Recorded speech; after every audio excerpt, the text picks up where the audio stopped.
apa kabar kamu semua? Pastinya kamu baik-baik saja tuh.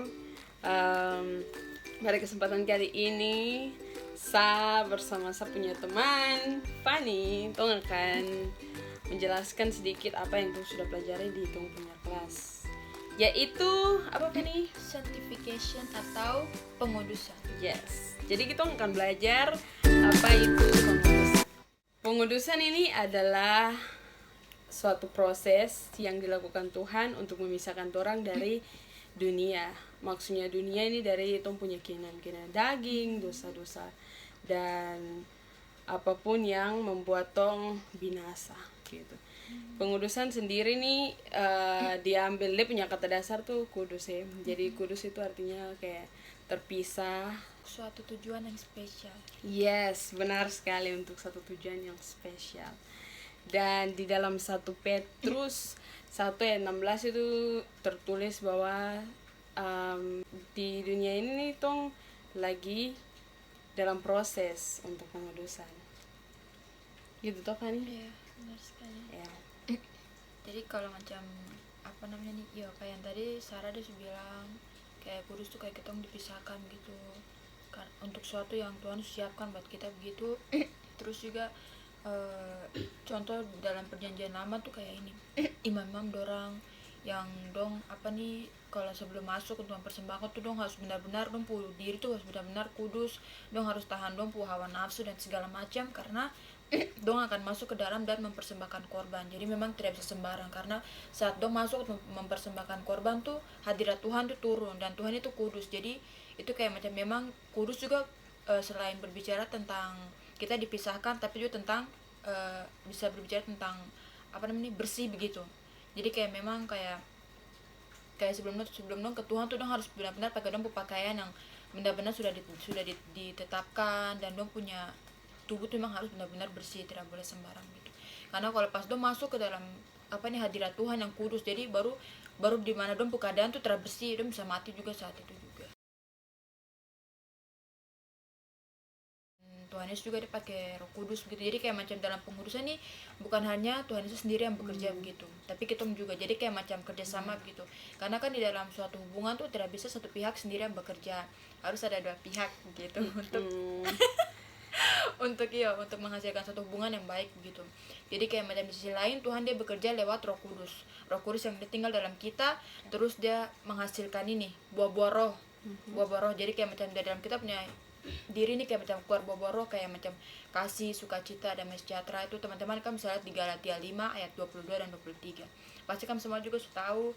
Terus itu juga kayak macam dari kita punya ini juga apa nih partisipasi begitu, kayak macam bagaimana caranya kita jaga kita hubungan dengan Tuhan lewat ini kayak lewat baca Alkitab, pergi persekutuan, bersaksi, sharing tentang apa yang Tuhan Yesus buat dalam kamu hidup ke orang lain, kayak begitu. Benar sekali. Jadi yang Fanny sudah jelaskan tuh semua sudah jelas ya. Jadi tong punya apa?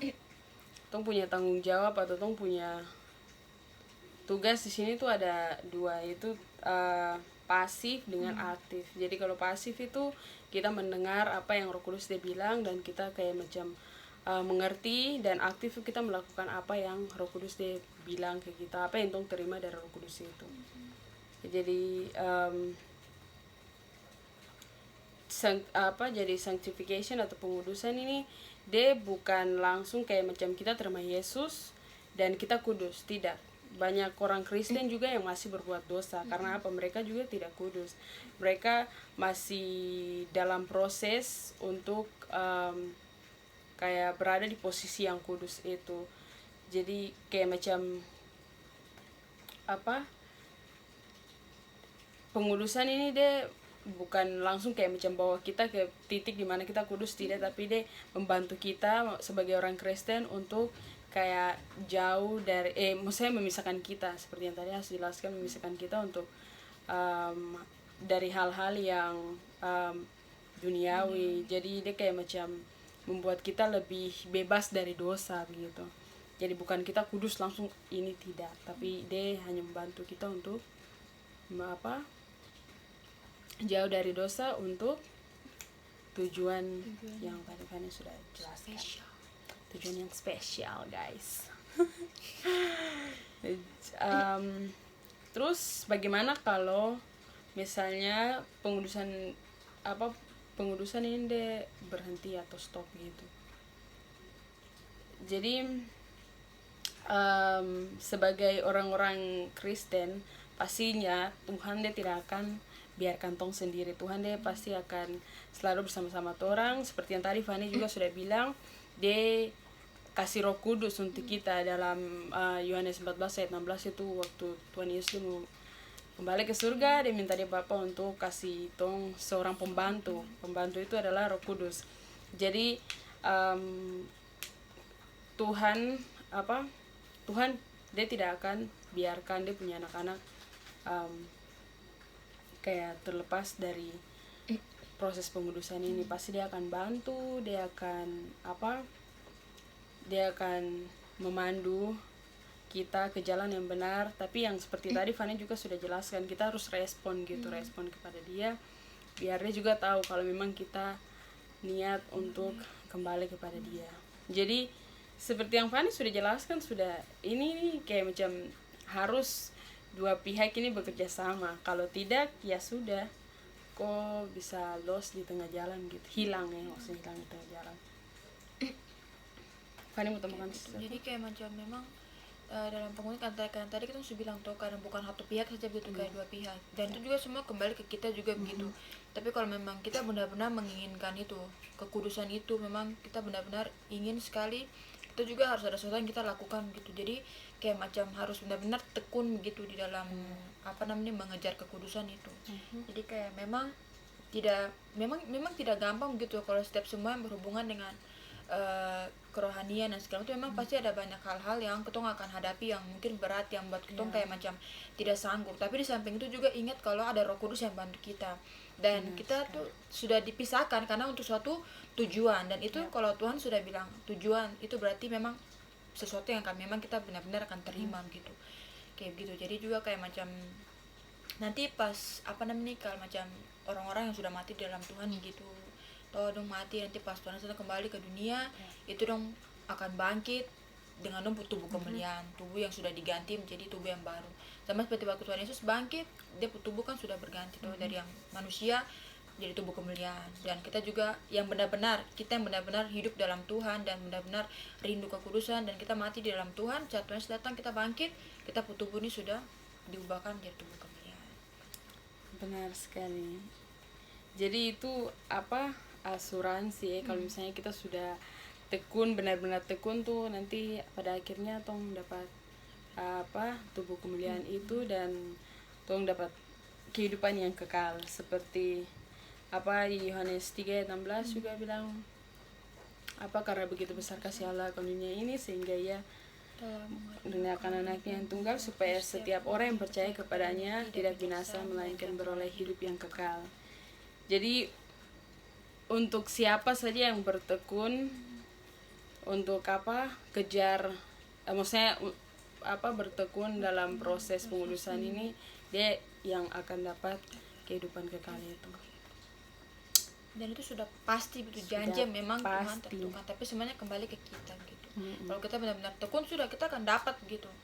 Dan Tuhan juga tidak akan biarkan kita sendiri untuk lakukan hal itu gitu. Karena kan dua pihak tuh, jadi sama-sama kita pembagian ada, Tuhan pembagian juga.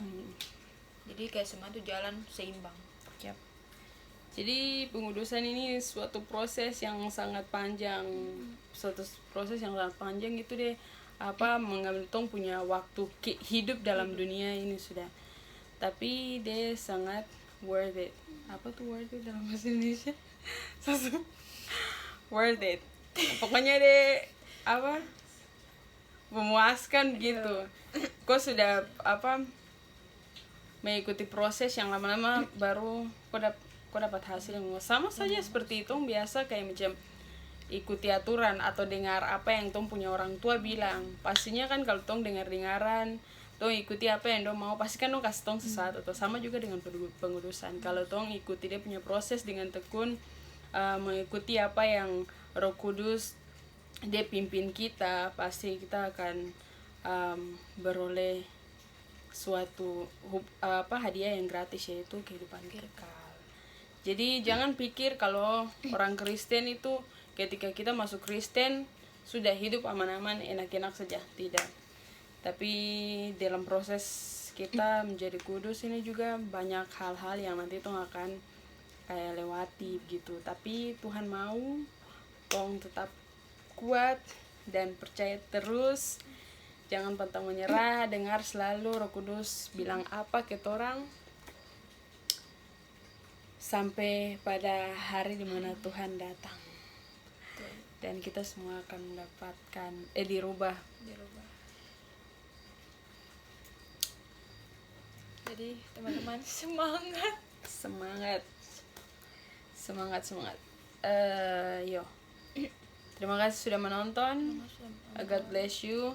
Kalau kamu punya kesaksian atau apa yang kamu cerita, tulis saja di komentar.